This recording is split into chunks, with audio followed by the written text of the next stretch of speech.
every single election and say, vote for me, I'm gonna cut spending in their placards, in their phone banking. Cut spending is somewhere on that piece of paper. And then they get elected and they go back to Congress and they never cut spending. Which is why I said earlier on the show that Doge is so necessary.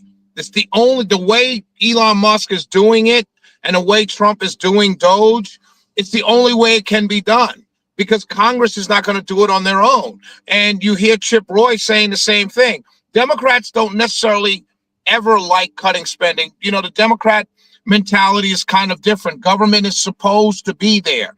Republicans see a lot of wasteful spending in government only when they're running for office. So the only way you can really cut government is by having an outsider come in who has no friends with anybody and has, as I've said before, FU money. And then that's the only way to get it done, because as Chip Roy just laid out, the CR in March added $10 billion in spending, $10 billion in spending. And these are from the people who said they were cutting the spending. But it does nothing to cut spending. As a matter of fact, most line items that are compulsory spending, like Social Security, things like that, all of those things, most of them went up. Only in a couple of areas did it go down.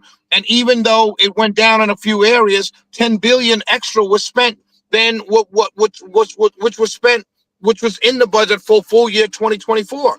So even with control of the House, the Senate, and the White House, you still didn't cut spending with your own CR bill.